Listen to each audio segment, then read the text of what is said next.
Hello everyone, welcome back to Mary Street. അപ്പോൾ ഞാൻ ഇന്ന് കാണിക്കുന്നത് ഒരു ബ്രേക്ക്ഫാസ്റ്റ് സ്മൂത്തിയുടെ റെസിപ്പിയാണ്. വെയിറ്റ് ലോസിന് ട്രൈ ചെയ്യുന്നവർക്കും അല്ലാതെ നല്ലൊരു ഫില്ലിംഗ് ആയിട്ടുള്ള ഒരു ബ്രേക്ക്ഫാസ്റ്റ് ആണ് ഇത്. പെട്ടെന്ന് ഉണ്ടാക്കിയെടുക്കാം. അപ്പോൾ നമുക്ക് എങ്ങനെയാണെന്ന് നോക്കാം. അതിന് വേണ്ടിയിട്ട് ഇതാ ഒരു അര കപ്പ് ഓട്സ്, അതുപോലെ ഒരു 3/4 ടേബിൾ സ്പൂൺ ചിയ സീഡ്. ഇതാണ് കേട്ടോ ചിയ സീഡ്. അപ്പോൾ ഇത് രണ്ടും നമുക്ക് ഈ സ്മൂത്തിയിലേക്ക് യൂസ് ചെയ്യുമ്പോൾ ഒന്ന് കുതിർത്തിട്ട് വേണം അത് യൂസ് ചെയ്യാൻ വേണ്ടിയിട്ട്. അതിന് വേണ്ടിയിട്ട് നോർമൽ തിളപ്പിച്ചാറിയ വെള്ളമാണിത്. അത് ആ ഓട്സിൻ്റെ മേലെ നിൽക്കത്തക്ക വിധത്തിലൊന്ന് ഒഴിച്ചു കൊടുക്കുക. ഇനി അതുപോലെ ഈ ചിയ സീഡിലേക്ക് ഒഴിച്ചു കൊടുക്കുക. ഇവിടെ ഇൻസ്റ്റൻറ്റ് ഓട്സ് ആണ് ഞാൻ യൂസ് ചെയ്തിരിക്കുന്നത് കേട്ടോ. നിങ്ങൾക്ക് ഇങ്ങനെ ഓട്സ് കഴിക്കാൻ ഇഷ്ടമില്ല എന്നുണ്ടെങ്കിൽ ഒന്ന് ചെറുതായിട്ട് കുക്ക് ചെയ്ത് തണുത്തതിന് ശേഷം ഈ സ്മൂത്തിയിലേക്ക് ഉപയോഗിക്കാം. അപ്പോൾ അതൊന്ന് കുതിർന്നിട്ടുണ്ട്. ഏകദേശം ഒരു മിനിമം ഒരു 10 മിനിറ്റ് വയ്ക്കാം. ഞാനൊരു അരമണിക്കൂറോളം ഇതൊന്ന് വെച്ചിട്ടുണ്ടായിരുന്നു കേട്ടോ. അപ്പോൾ അത് ഞാൻ ആ മിക്സിയുടെ ജാറിലേക്ക് ചേർക്കുകയാണ്. അപ്പോൾ അതങ്ങ് ഓട്സ് അര കപ്പ് ഓട്സ് ആണ് എടുത്തിട്ടുള്ളത് കേട്ടോ.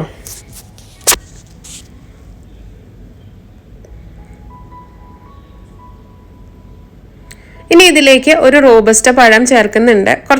കുറച്ചുകൂടെ നല്ല പഴുത്ത പഴമാണെങ്കിൽ നല്ല മധുരം ഉണ്ടാവും കേട്ടോ. അങ്ങനെയും യൂസ് ചെയ്യാം. നിങ്ങൾക്ക് ഇനി ചെറിയ പഴം യൂസ് ചെയ്യാം. ഏത്തപ്പഴം വേണമെങ്കിൽ അത് ഉപയോഗിക്കാം. അപ്പോൾ ചെറിയ പഴമാണെങ്കിൽ ഒന്ന് 2-3 പഴമൊക്കെ ചേർക്കാം കേട്ടോ. അപ്പോൾ ഞാനിവിടെ ഒരു റോബസ്റ്റ പഴമാണ് ചേർക്കുന്നത്.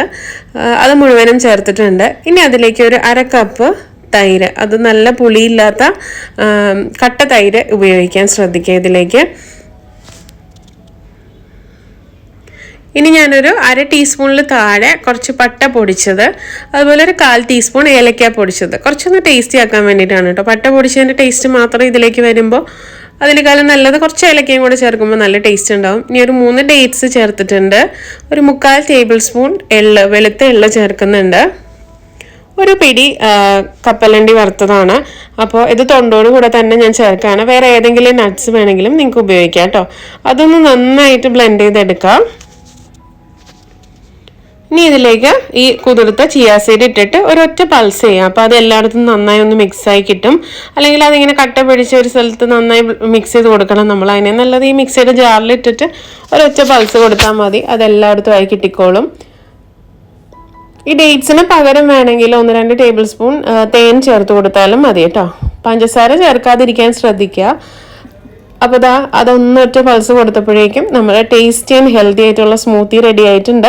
എല്ലാവരും ഒന്ന് ട്രൈ ചെയ്ത് നോക്കുക. നിങ്ങൾക്ക് നട്ട്സ് എല്ലാം ഓപ്ഷണൽ ആണ് ഇതിനകത്തുള്ളത്. നിങ്ങൾക്ക് പല പല വേരിയേഷൻസ് നിങ്ങളുടേതായിട്ടുള്ള മിക്സിങ്ങിലും ഉണ്ടാക്കാം. അപ്പോൾ ഞാനിവിടെ കപ്പലണ്ടിയാണ്, വേറെ ഏതെങ്കിലും നട്ട്സ് വേണമെങ്കിലും യൂസ് ചെയ്യാം കേട്ടോ. നല്ല ടേസ്റ്റാണ് കഴിക്കാനായിട്ട്. കാര്യം പറഞ്ഞാൽ വലിയ മധുരമൊന്നും ഉണ്ടാവില്ല, എന്നാലും ഒരു ഹെൽത്തി വേർഷനുള്ള സ്ഥിതിക്ക് എല്ലാവരും ഒന്ന് ട്രൈ ചെയ്ത് നോക്കുക. ഇതിൻ്റെ ടെക്സ്ചർ ഇങ്ങനെയാണ് കേട്ടോ. നല്ല ഫില്ലിംഗ് ആണ്, ഓട്സും ചിയ സീഡും ഒക്കെ അല്ലേ. അപ്പോൾ എല്ലാവരും ട്രൈ ചെയ്ത് നോക്കുക. ഇഷ്ടപ്പെട്ടിട്ടുണ്ടെങ്കിൽ ലൈക്ക് ചെയ്യാൻ മറക്കരുത്. നമുക്ക് പുതിയൊരു വീഡിയോ ആയിട്ട് വീണ്ടും കാണാം. Till then, take care and bye.